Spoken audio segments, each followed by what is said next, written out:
oficina sobre segurança social e foi o conteúdo deste relatório ainda validado coletivamente no final dos trabalhos da oficina.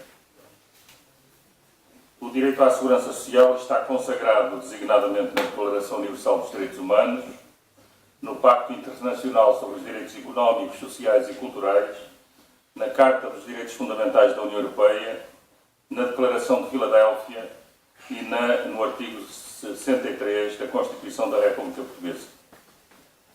Assumindo os direitos sociais como direitos humanos e estes sendo direitos como deveres coletivos e como compromissos políticos e jurídicos vinculativos, o nosso debate reforçou a ideia de que ao Estado cabe garantir o seu respeito e as condições fundamentais para a sua concretização.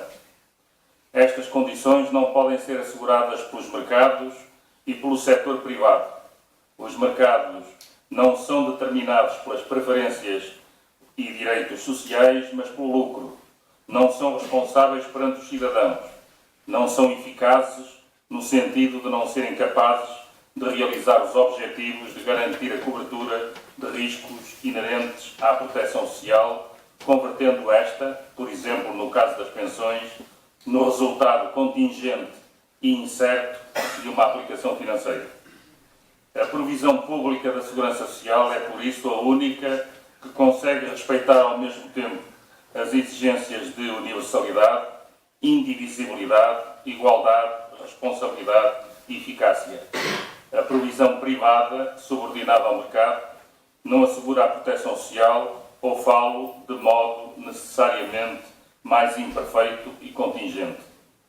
Os dados debatidos na nossa oficina são eloquentes, quer sobre a importância do sistema de segurança social português para o combate à pobreza e à desigualdade social, quer sobre os efeitos destrutivos das políticas de austeridade neste domínio realizadas nos últimos anos e os seus efeitos dramáticos na vida das pessoas e na ofensa aos seus direitos fundamentais.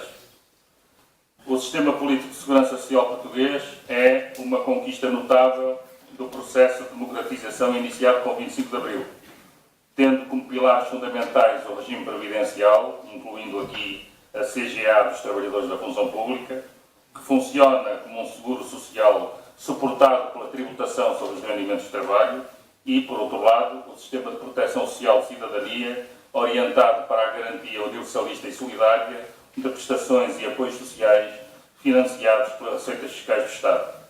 No seu conjunto, é responsável por passar a população em risco de pobreza de cerca de 47% do total dos portugueses para menos de 20%, graças ao conjunto das prestações sociais atribuídas.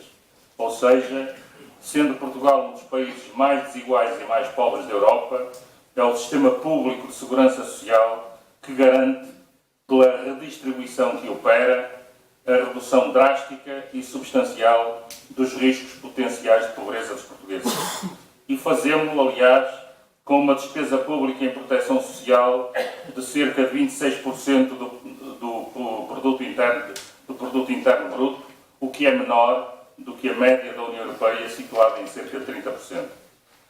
Sendo o sistema de segurança social público um decisivo contributo para dar poder aos cidadãos, protegendo-os de riscos sociais por um lado e por outro garantindo-lhes a autonomia e o controle das suas vidas, percebe-se o apetite dos mercados financeiros e dos grandes interesses privados em invadir estas áreas e tornar os direitos sociais em mercadorias e em dependências. O balanço dos resultados da política de austeridade executada pelo governo português em nome da Troika e dos credores mostra que o trabalho e as funções sociais de Estado foram os grandes sacrificados no altar das políticas ditas de ajustamento. A redução da parte do trabalho na distribuição da riqueza produzida, o desemprego, o crescimento da precariedade, a desvalorização salarial, a imigração e a forte redução da natalidade, menos 15% no período apenas considerado entre 2011 e 2013, introduziram agravados desafios em relação aos recursos e à sustentabilidade da segurança social pública, quer do lado da despesa, quer do lado da receita. Mostraram que as políticas austeritárias são destrutivas do crescimento económico, mas também o são da coesão social e da sustentabilidade do Estado Social. E que a primeira condição para preservar os direitos sociais e o direito à segurança social é uma urgente mudança de rumo.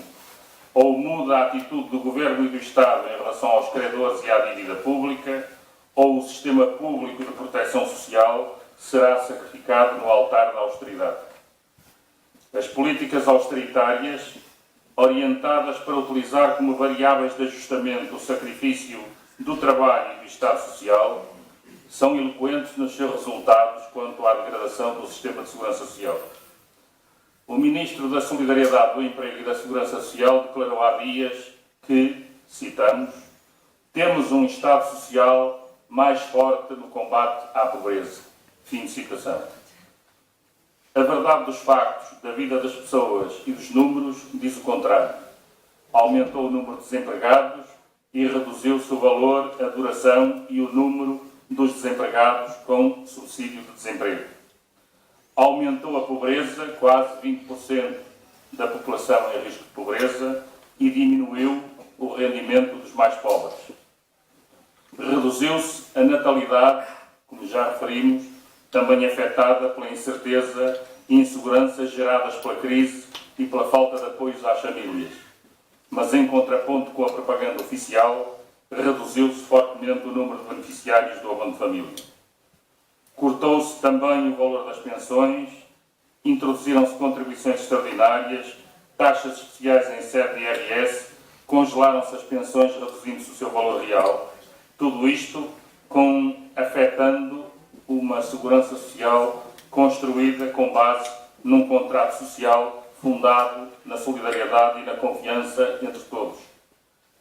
A pobreza e a exclusão social são uma evidente negação dos direitos humanos. A mudança em curso nas políticas sociais, baseada na redução dos direitos e na diminuição do papel do Estado quanto às suas responsabilidades sociais e na progressiva transferência da responsabilidade de cobertura dos riscos sociais para os indivíduos e para as instituições privadas, está a pôr em causa o modelo de Estado Social consagrado na Constituição, largamente apoiado pelos portugueses, em direção a um Estado assistencialista e subsidiário da iniciativa privada. A abordagem dos problemas da pobreza e da exclusão social está a ser fortemente dominada no discurso e na prática política governativa por uma ideologia que privilegia a caridade e usa as situações de emergência social para privilegiar medidas reprodutoras da dependência e não da capacitação dos indivíduos e da sua autonomia. A desvalorização do RSI e do complemento solidário para idosos em favor do investimento maior em cantinas sociais do chamado Programa de Emergência Alimentar é um exemplo disso, pois não se destina a libertar as pessoas da sua situação de vulnerabilidade e a garantir-lhes uma base material da recuperação autónoma das suas vidas, mas a reproduzir duradouramente a condição de dependência. A solidariedade social não pode ser apenas reativa em situações de emergência, deve ser proativa.